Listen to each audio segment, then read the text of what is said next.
Assalamualaikum warahmatullahi wabarakatuh. Buat teman-teman konco tani dimanapun Anda berada, pada kesempatan kali ini aku mau ngasih tunjuk pada teman-teman bagaimana cara pengendalian hama tikus, khususnya hama tikus. Jadi kalau di Taiwan itu cara pengendaliannya itu dibikinin kayak gini teman-teman. Dibikinin pagar seng rasanya seperti ini. Ini kan tikus sudah nggak bisa manjat pertama, dan yang kedua juga ini banyak sih sebenarnya fungsinya. Itu pertama ya sebagai pagar tanaman dari serangan tikus.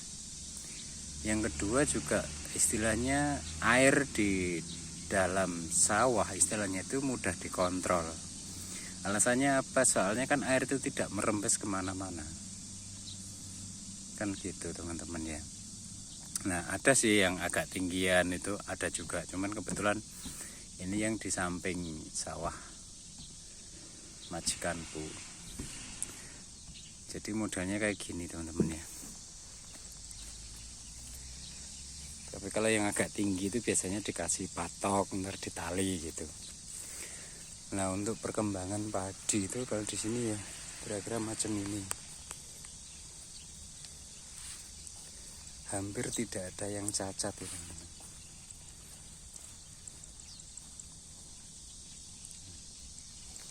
Kalau ini tuh bukan hama teman. Ini tuh hanya bunga rumput aja tuh pada bertebangan, bunga dari pohon itu loh. Nah ini tuh bukan hama, ini tuh bunga pada rontok dari itu. Nah kira-kira ini teman-teman. Sebenarnya aku mau ngasih tunjuk itu yang di sana, cuma agak jauh dikit sih.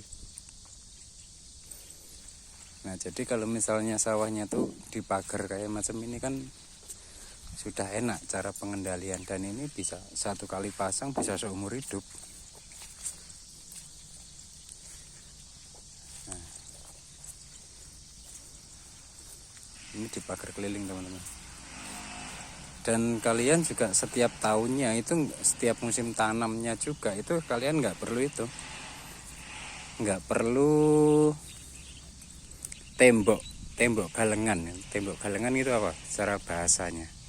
Ada orang bilang tamping, tapi kalau daerah saya namanya tembok galengan. Itu udah nggak perlu kalau sudah kalian seperti ini.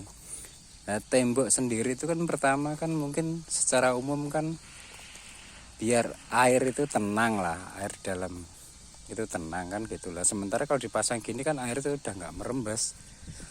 Itu pertama. Yang kedua juga istilahnya apa ya, sebagai pembatas bisa ya, namanya dunia persawahan itu kan enggak ya, saya kira enggak di sana enggak di sini hampir sama lah.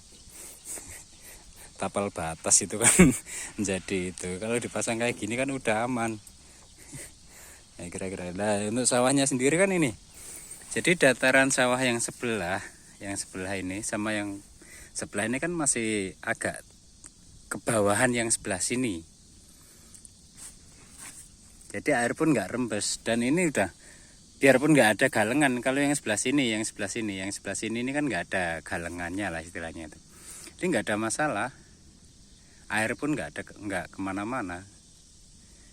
Kalau yang sini masih ada galengan, soalnya paling nggak memang untuk akses mupuk itu samping masih ada. Nah alangkah lebih bagusnya itu samping ada galengannya sedikit, sini sedikit, itu enak. Jadi punya galengan masing-masing gitu teman-teman ya.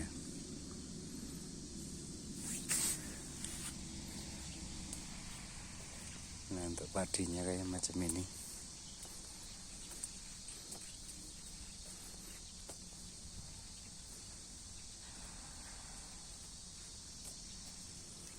Ya itu teman-teman ya, ini mau saya bagikan dari dulu tapi waktunya kadang-kadang enggak gitu ya. Kebetulan barusan itu nyemprot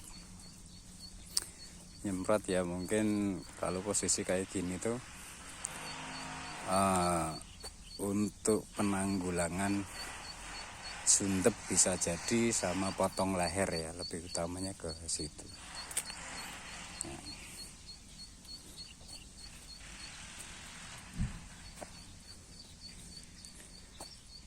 Oke, jelas ya teman-teman ya. Kalau di sini tuh cara pengendaliannya semacam ini, dipasangin pagar seng kayak gini.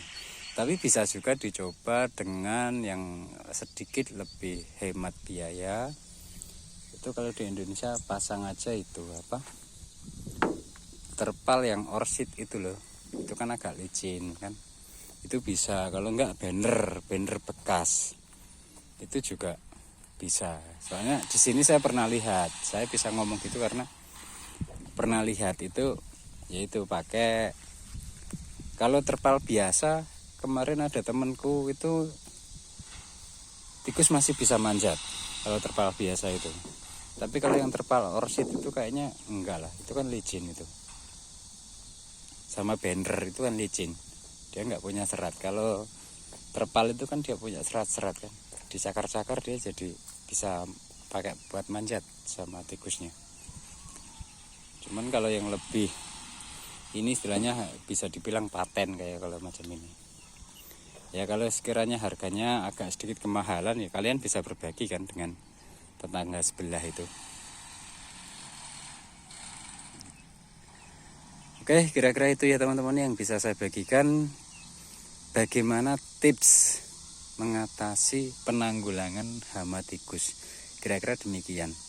Dan nanti kalau misalnya ada tikus yang sudah terjebak di dalam, punya lubang, itu kalau orang sini tinggal dikasih karbit, kasih air, tutup, udah kayak gitu. Cuman untuk saat ini hama tikus itu tidak terlalu meresahkan.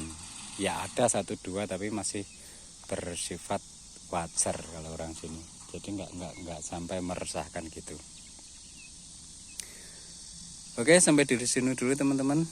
Salam sukses, salam hebat buat petani Indonesia. Sekian dari saya, wabillahi taufik wal hidayah. Wassalamualaikum warahmatullahi wabarakatuh.